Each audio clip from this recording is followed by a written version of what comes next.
Did you know most travelers never venture more than a kilometer from their hotel? We fly thousands of miles, only to stay in a comfort zone that could be anywhere. The real journey happens outside the curated must-sees, on side streets in local markets, in awkward conversations and unplanned moments. So, before your next trip, ask yourself, are you just witnessing a foreign backdrop, or are you ready to actually arrive? Why bother with cultural immersion? It's a question every traveler faces at some point. Is it really worth the effort to step beyond the familiar, to try and understand the customs, languages, and traditions of a place that isn't your own?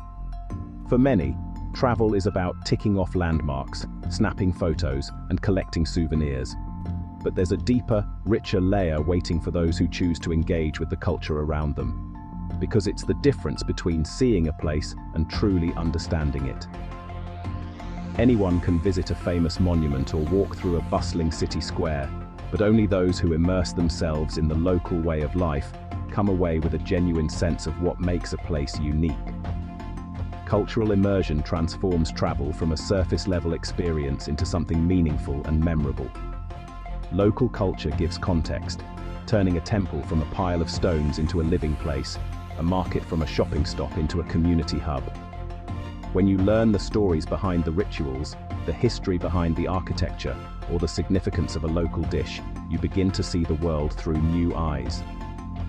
Suddenly, every interaction, every meal, every festival becomes a window into the soul of a community.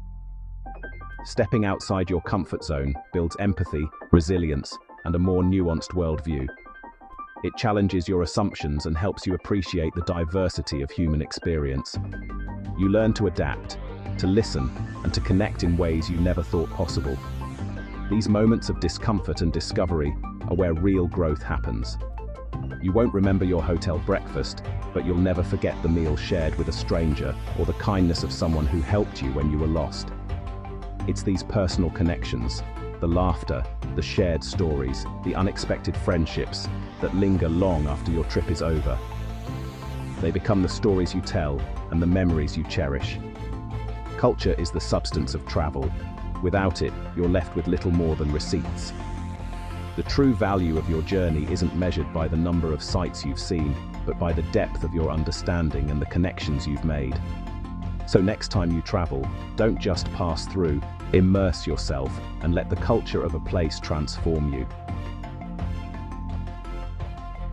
The biggest barrier to real travel is the tourist bubble, a comfort zone built from sticking to tourist zones, avoiding interaction, and relying on curated experiences.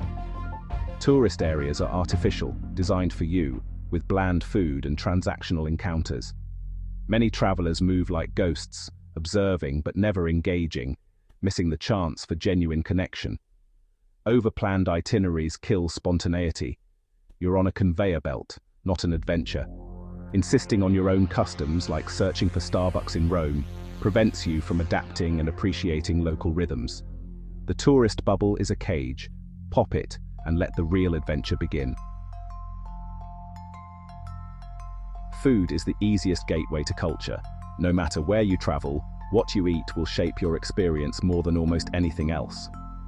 The flavors, aromas, and textures you encounter are like a language of their own, telling you stories about the people, the land, and the history that shaped them. When you taste a local dish, you're not just filling your stomach, you're taking part in a tradition that's been passed down through generations. So, skip the hotel buffet and eat where locals eat. Step out of your comfort zone and wander into those bustling street-side restaurants or tiny food stalls packed with people. These are the places where you'll find the real heart of a city or village, where recipes are family secrets and every meal is made with pride. Every dish tells a story about history, climate, and tradition.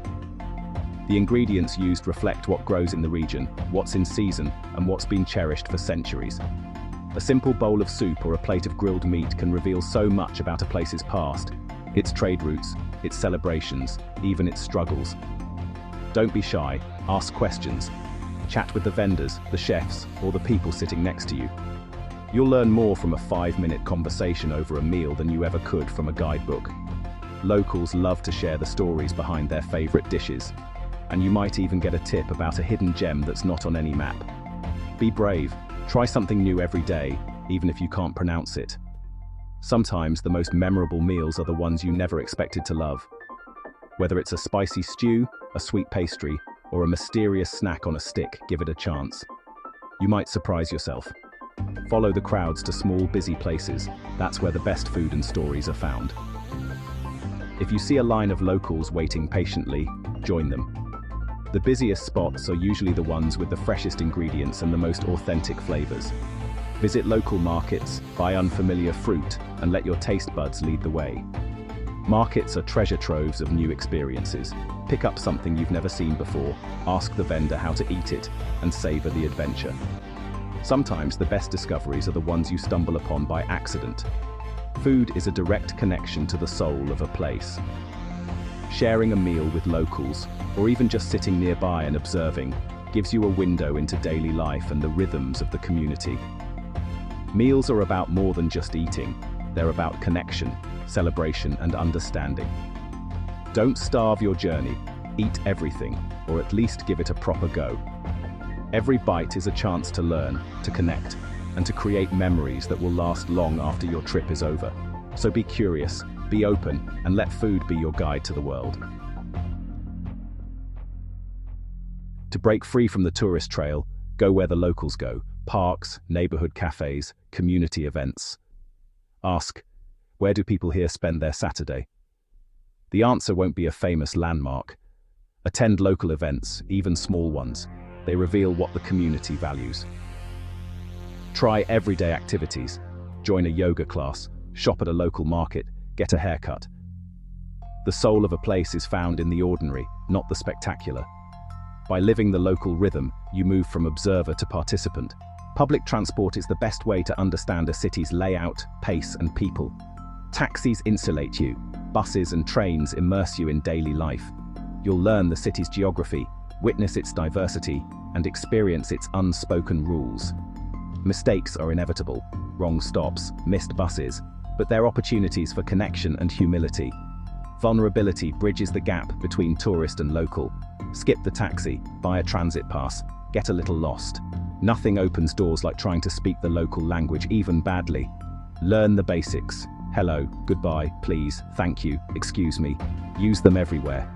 People appreciate the effort, even if your accent is terrible. Add a few more phrases. How much is this? Where's the bathroom? I'm sorry, I don't understand. Mistakes are part of the process and often lead to memorable moments. Your effort is worth more than perfect grammar. It's about connection, not perfection. Meet Generic Gary, a traveler who did everything by the book. Gary was the kind of person who planned every detail, followed every guide, and checked off every must-see attraction. His suitcase was always packed with itineraries, his phone loaded with travel apps, and his days scheduled down to the minute. He believed that by following the guidebooks, he would experience the best each destination had to offer. But after each trip, Gary felt strangely unfulfilled. It was as if he'd watched a documentary about the places he visited, rather than truly living an adventure. He had the photos, the souvenirs, and the stories, but something was missing. A sense of real connection, of genuine discovery. His memories blurred together, each city feeling much like the last, and he wondered if travel was supposed to feel this empty. Everything changed one morning in Mexico when a missed shuttle forced him to improvise. Instead of the comfortable tourist bus, Gary found himself squeezed into a crowded local van, surrounded by people chatting in rapid Spanish, the air thick with the scent of street food and the sounds of daily life. As the van rattled through neighborhoods far from the tourist trail, Gary gazed out the window and saw real life unfolding. Children playing in dusty streets, vendors selling fruit, families gathering on doorsteps. For the first time, he realized how much he'd been missing by staying inside the tourist bubble. Inspired, Gary began to change his approach. He started staying in family-run inns instead of big hotels, using his broken Spanish to connect with local hosts. Each conversation, no matter how awkward, brought a new sense of accomplishment and belonging. He sought out the places where locals ate: tiny taquerias, bustling food markets, and roadside stands. The flavors were bold, the company lively, and every meal became a small adventure in itself. Gary wandered into a dusty park and found himself watching a local baseball game, cheering alongside families and kids. He got lost more than once, but each wrong turn led to unexpected discoveries: a mural, a festival, a hidden cafe. And whenever he needed help, strangers were quick to offer directions, share a laugh, or invite him to join in their celebrations. These moments of kindness and connection became the highlights of his journey. When Gary returned home, he noticed he had fewer iconic photos. No perfectly framed shots of famous landmarks, no staged selfies in front of monuments. But what he did have were richer stories. Tales of laughter shared with new friends, of meals enjoyed with locals, of moments that couldn't be captured on camera. He had real connections, memories that felt alive and meaningful. Gary didn't just see Mexico, he felt it. He danced at local festivals, learned to appreciate the rhythms of daily life, and found joy in the unexpected. In the process, generic Gary transformed into Genuino Gerardo, a traveler who embraced authenticity and adventure. From that trip onward, Gary's travels were never the same. He learned that the best journeys aren't always planned. They're lived, felt, and shared. And that's how Gary discovered the true magic of travel. The most memorable journeys aren't perfectly planned. They're full of detours and surprises. Step outside the tourist bubble, eat local food, use public transport, attend community events, and try the language. These actions foster openness, humility, and curiosity, turning you from a passive consumer into an active participant. The memories you make will be deeper and uniquely yours. A checklist leaves you with photos, immersion leaves you with stories and a changed perspective. The world is too interesting to experience from behind a window. Go on, miss your bus, order the wrong thing, and get properly lost.